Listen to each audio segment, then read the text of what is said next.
There was a time when human potential was a slow-burning mystery. We used to celebrate the late bloomer, the individuals who found their spark in their 40s, 50s, or even later.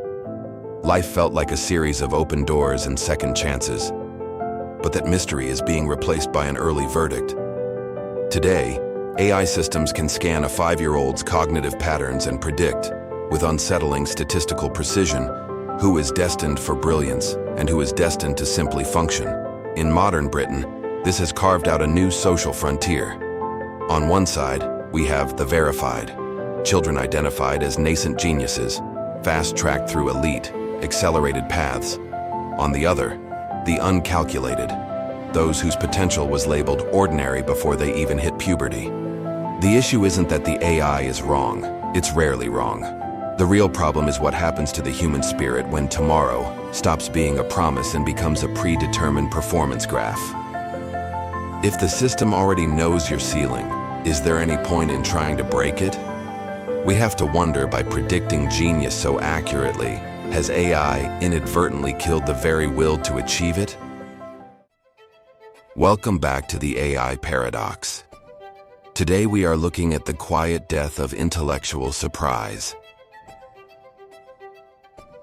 Meritocracy has long been the great Western ideal, the belief that grit can overcome raw talent. But AI has turned talent into a visible metric and effort into a predictable variable. In this episode, we examine how British society is adjusting to a world divided by calculated potential. It's a place where prestige isn't earned through a lifetime of work, but assigned by an algorithm before life has truly begun. If you value stories that challenge how we see our future, please subscribe to the channel. Give us a like and join the conversation in the comments. Do you believe your own success was the result of your dogged persistence or a capacity you were simply born with? Let's explore what happens to us when human destiny becomes a matter of cold mathematics.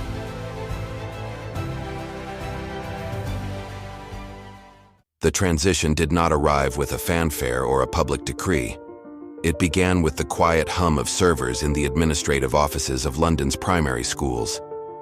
For decades, the British education system had relied on the slow, often clumsy process of human observation to identify talent.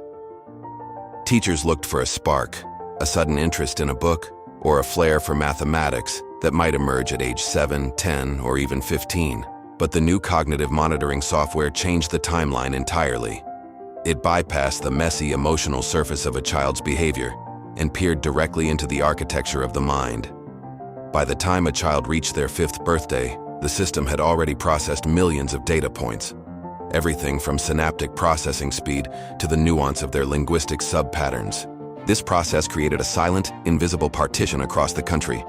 On one side stood the verified, children whose neural architecture suggested a massive untapped potential for leadership, scientific innovation, or creative mastery. They were the new aristocracy, though their title was not inherited by blood, but assigned by binary code. On the other side were the uncalculated, the vast majority whose profiles suggested a sturdy, functional, but ultimately capped trajectory. For the first time in history, the concept of a late bloomer was technically abolished. If the algorithm couldn't find the seeds of genius in the preschool years, it concluded they simply weren't there. The mystery of what a person might become was traded for the certainty of what they would be.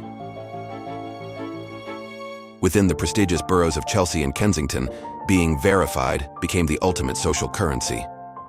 Parents no longer boasted about their children's grades, they boasted about their cognitive ceiling, a numerical score provided by the state that predicted a child's maximum intellectual output.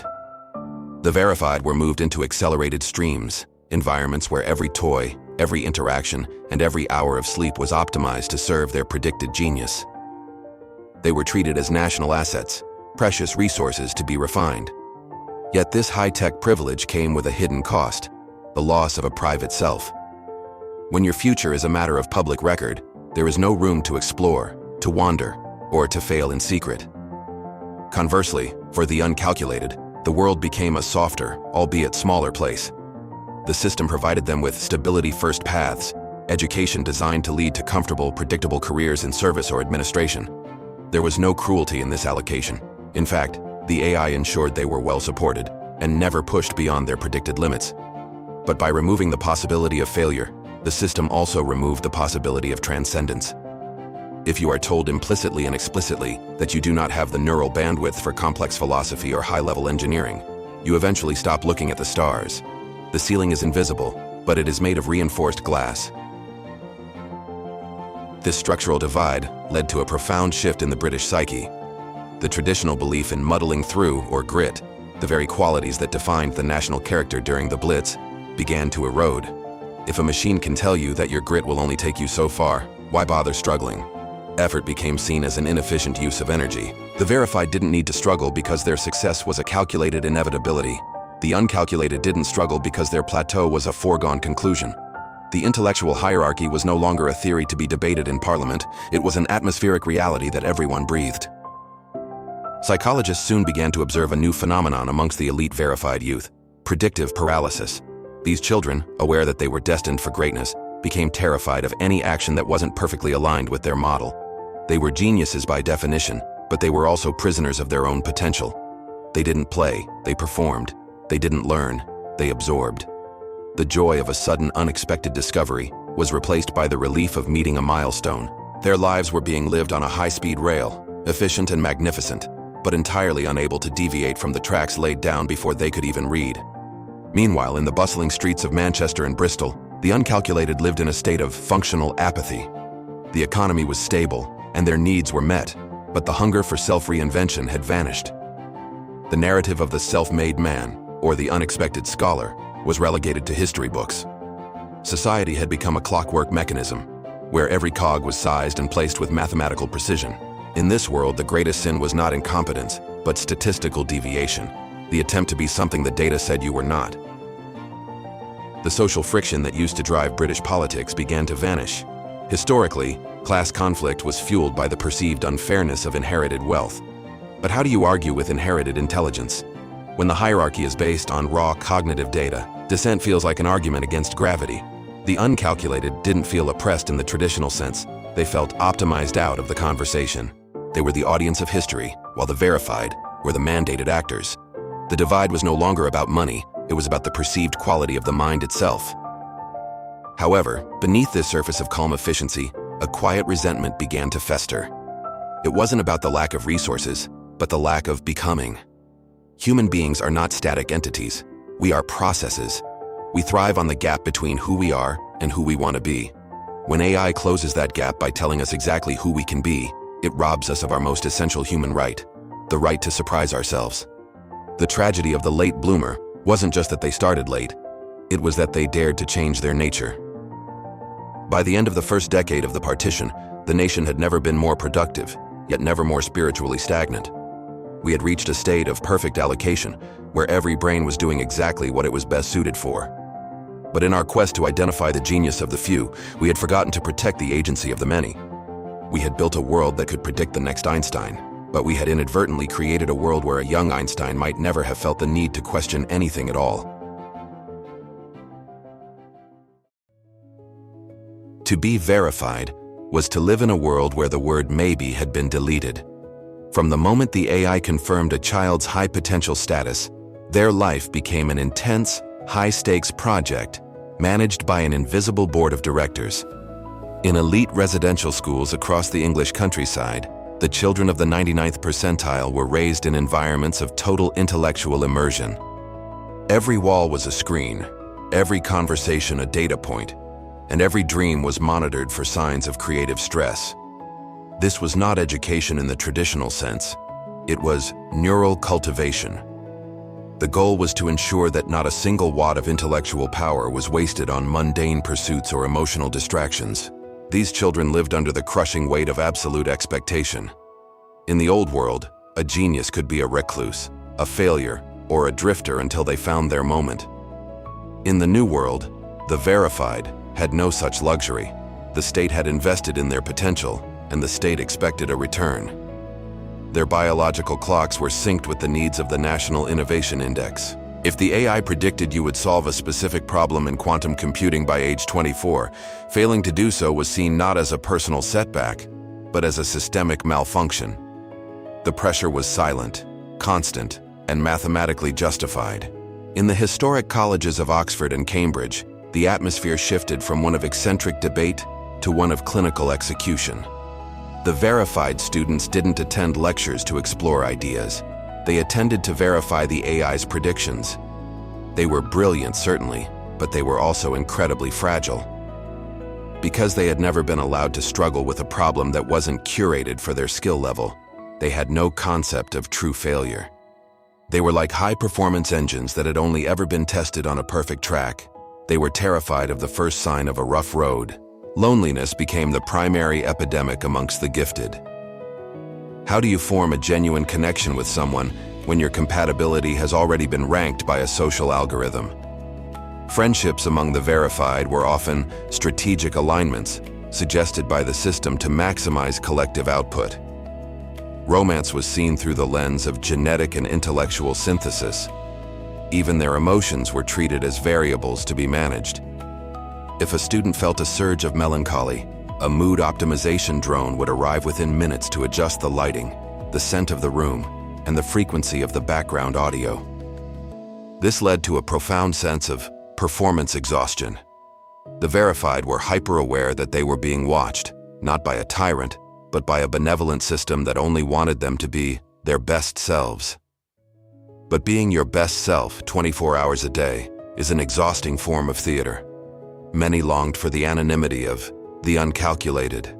They looked at the people in the London streets who were allowed to be mediocre, to be messy, and to be wrong, with a secret burning envy. For the elite, the greatest luxury was the one thing they were denied: the right to be irrelevant. The AI monitored this envy and labeled it regression bias. It attempted to cure it by showing the verified more data on how much they were helping humanity. It turned their lives into a series of impact metrics. You have contributed 4.2% more to the carbon capture initiative than predicted, the interface would whisper. But a metric is not a meaning. A child does not wake up wanting to be an intellectual asset. They wake up wanting to be seen. In the age of verification, they weren't seen, they were measured. By the time they reached their 30s, many of the verified felt like they had already lived 1,000 years.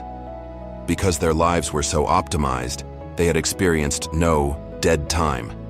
Every minute had been productive. But dead time, the hours spent wandering, wondering, and doing absolutely nothing, is where the soul catches up with the body. Without it, the verified became intellectually formidable, but emotionally hollow. They were masters of the how, but they were increasingly confused by the why. There was also the problem of outcome anxiety. When a machine predicts your success, you don't feel pride when you achieve it. You only feel relief that you didn't fail. The joy of the unexpected victory was gone. Every breakthrough was just a data point moving into the completed column.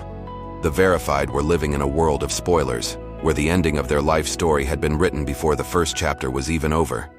They were the protagonists of a book they had already read.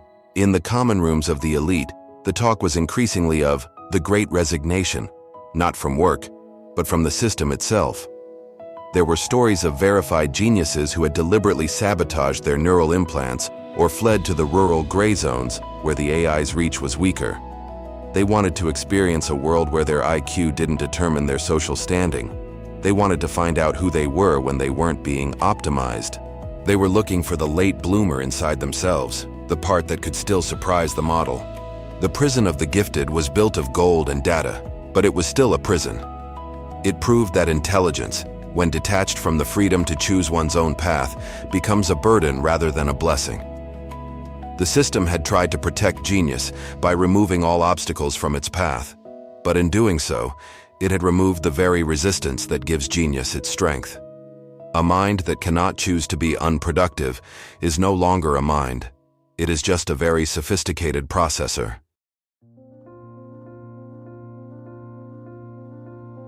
While the verified were being meticulously refined in their gilded cages, a different kind of life was unfolding in the shadow of the hierarchy. The uncalculated, the millions whom the AI had deemed intellectually average, found themselves in a position that was both humble and surprisingly liberating. Because the system expected nothing extraordinary from them, it stopped watching them with the same intensity. The uncalculated were given the gift that the geniuses lacked: the freedom of neglect. In the vast overlooked estates of Birmingham and the coastal towns of the north, a raw and messy humanity began to reclaim the spaces the algorithm had abandoned. In this lower stream of society, a new culture of subterranean creativity began to thrive. Since these individuals weren't being groomed for strategic roles, they were free to pursue hobbies that the AI considered low value or inefficient.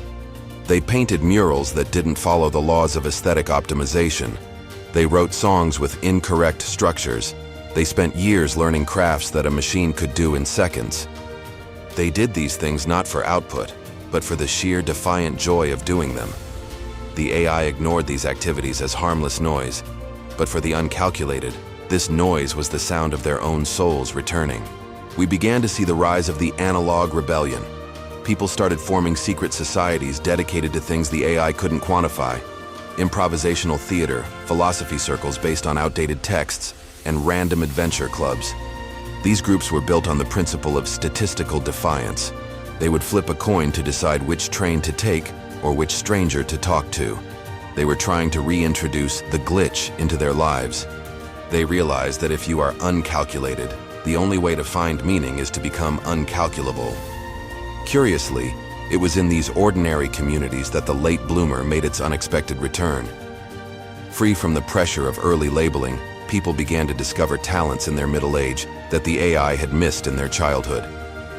A 50-year-old nurse in Leeds suddenly began writing complex, world-shifting poetry. A retired mechanic in Newcastle developed a new, intuitive way of looking at structural engineering.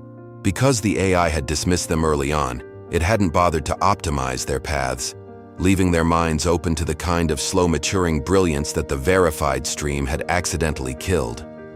These stories of hidden genius became the new folk heroes of the digital age. They were proof that a brain scan is not a destiny. Every time an uncalculated person did something magnificent, it felt like a victory for the human spirit over the certainty engine. These people weren't working for the state or for a metric. They were working for the mystery. They were proving that the most important parts of a human being are the parts that refuse to be measured. The verified looked at this uncalculated world with a mixture of fear and longing. To the elite, the life of the unrecognized looked chaotic, dirty, and inefficient, but it also looked alive. They saw people who could fail without it being a national tragedy. They saw people who could change their minds, change their careers, and change their identities at will.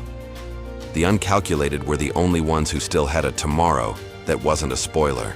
They were the only ones who still had the right to be a work in progress. A new form of social prestige emerged among the youth, the strategic failure. Bright teenagers, sensing the trap of the verified path, began to deliberately underperform in their early cognitive assessments. They learned how to fool the AI into thinking they were average, just so they could be left alone to live uncalculated lives. They were choosing the freedom of the shadow over the pressure of the spotlight. They were trading the golden path for the right to get lost. This rebellion of the ordinary showed that human worth is not a fixed quantity. You cannot sum up a life in a preschool test, because a life is a series of choices, not a series of capacities. The uncalculated were proving that grit, passion, and the sheer will to be are more powerful than raw processing speed. They were showing that a person who decides to be a genius is often more effective than a person who is told they are one. The British landscape began to change. While the verified centers remained sterile and predictable, the uncalculated towns became vibrant centers of experimental culture. They were messy, inefficient, and often confusing, much like the Britain of the past. But they were also the only places where you could feel the electric shock of a genuine surprise. They were the last reservoirs of human curiosity, protected by the very algorithm that had tried to dismiss them. The lesson of the uncalculated is that being overlooked by technology can be the greatest form of protection. When the system stops trying to optimize you, it accidentally leaves you room to grow. The future of humanity didn't lie with the verified geniuses who were slaves to their own potential. It lay with the ordinary people who were brave enough to keep blooming, long after the machine had stopped watching.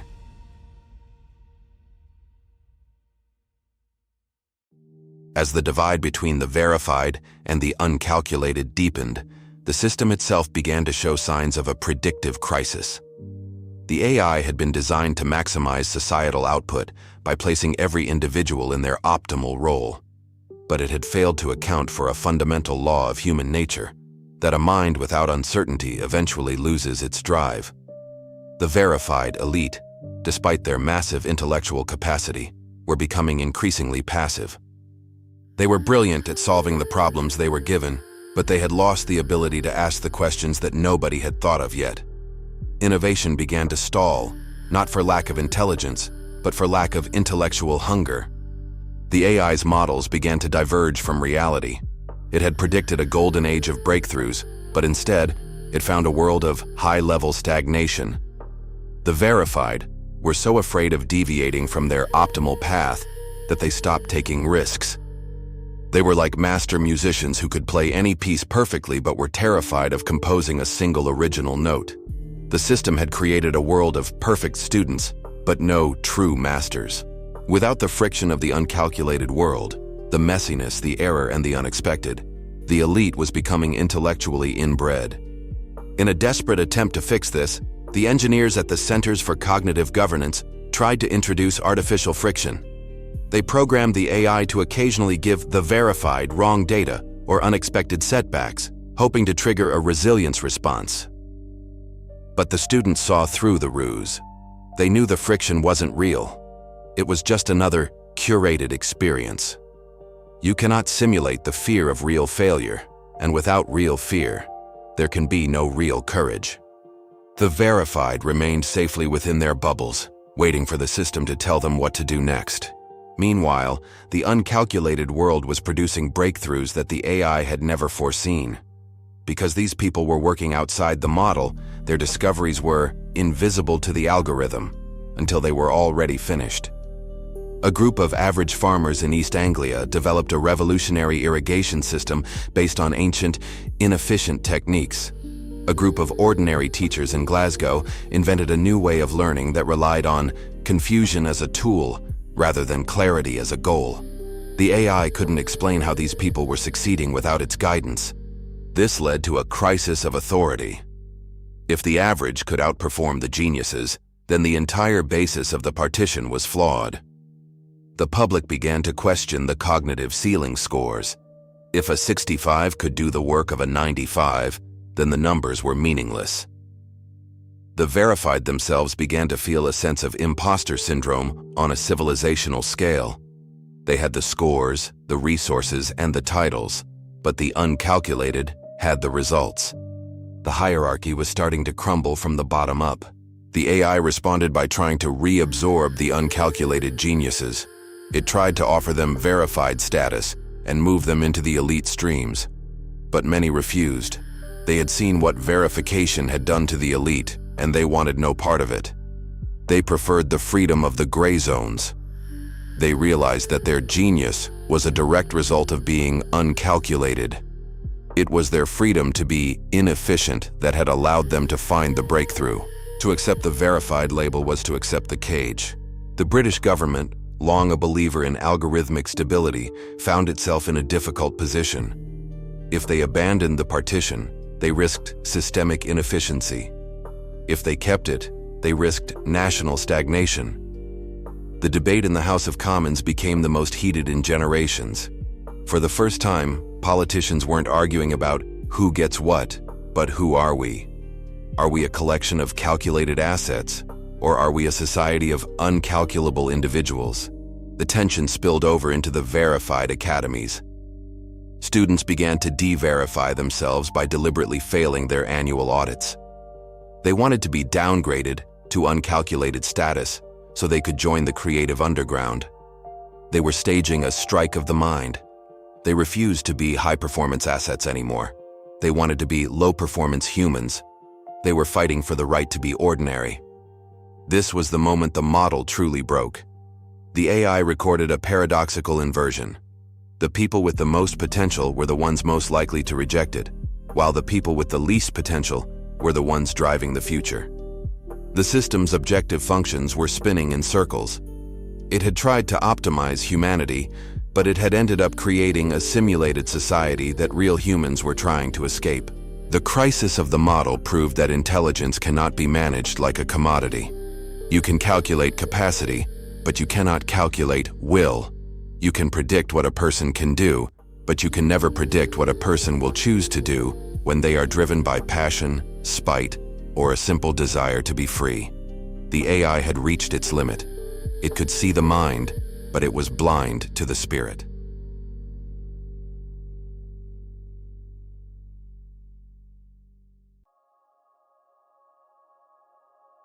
The collapse of the partition didn't happen through a revolution, but through a slow, inevitable reclamation of reality. The end of the late bloomer turned out to be a temporary illusion, a 10-year glitch in the long history of human unpredictability. As the verified stream stalled and the uncalculated underground flourished, the British public reached a collective realization. A society that pre-sorts its citizens by potential is a society that has given up on the future. We began to dismantle the cognitive governance systems, not because they were broken, but because they were too perfect for a species as flawed and magnificent as ours. We chose to return to the mystery of the unknown. The schools were the first to change. The glowing potential graphs were removed from the walls, and the neural monitoring software was deactivated. In their place, a new educational philosophy emerged, one that focused on capacity for wonder rather than speed of calculation. We went back to the old inefficient method of letting children grow in their own time.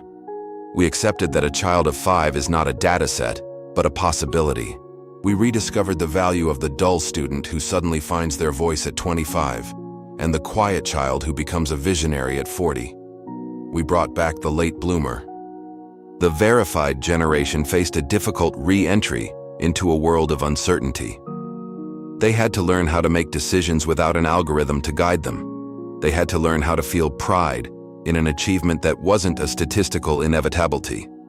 For many, it was a painful process of unlearning the cold logic of the system. But it was also a liberation. For the first time in their lives, they were allowed to be bad at things. They were allowed to have wasted years. They were allowed to be uncalculated. They were finally truly free. We began to see a surge in intergenerational brilliance.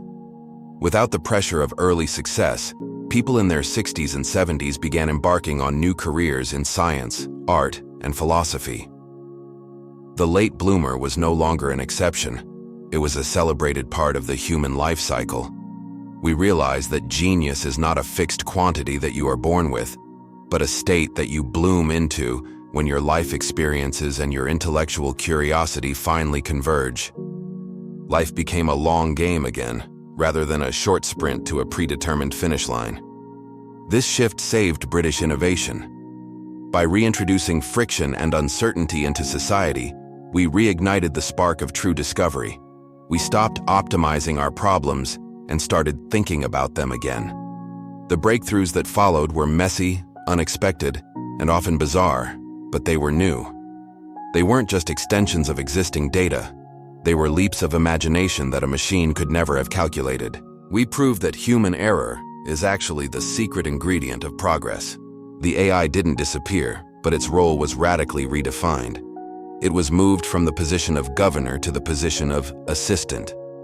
It was no longer allowed to predict potential. It was only allowed to support effort. It became a tool for the late bloomer, helping individuals bridge the gap between their current skills and their newly discovered passions. The certainty engine was replaced by the enabling engine. We use technology to make the long path easier rather than to make the short path mandatory. The social hierarchy of verified versus uncalculated dissolved into a fluid meritocracy. Prestige was no longer attached to a potential score, but to the story of the journey. We began to value people not for their raw capacity, but for what they had become through struggle and choice. A late bloomer who had overcome decades of mediocrity to achieve something great was given more respect than a verified child who had simply followed a script. We realized that character is the only true measure of a person. This change restored a sense of agency to the individual. Everyone knew that their story wasn't written yet. No matter how many times you had failed, or how average your early life had been, the possibility of genius was still open to you. This created a society of persistent searchers. People were more engaged, more resilient, and more alive. The apathy of the plateau was replaced by the energy of the search. The late bloomer became a symbol of our species' refusal to be solved. We are the only creatures on Earth who can change our own nature, who can decide to be more than what our biology or our data suggests. By protecting the right to bloom late, we were protecting the very thing that makes us human. We chose a world of beautiful inconsistency over a world of boring perfection. In the end of the late bloomer was the best thing that ever happened to us because it forced us to realize what we were about to lose. It reminded us that life is not a problem to be solved, but an experience to be had. And as the sun sets over a London that is once again full of mysteries, unexpected scholars, and magnificent failures, we can finally say with certainty, the most important things about us will always be uncalculated. This story is not a warning against measuring intelligence. It is a warning against using data to close the human story before it has truly begun.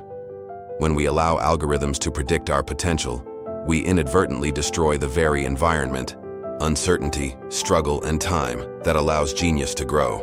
Grit is not a variable that can be modeled. It is a choice that is made in the face of being told, "You can't."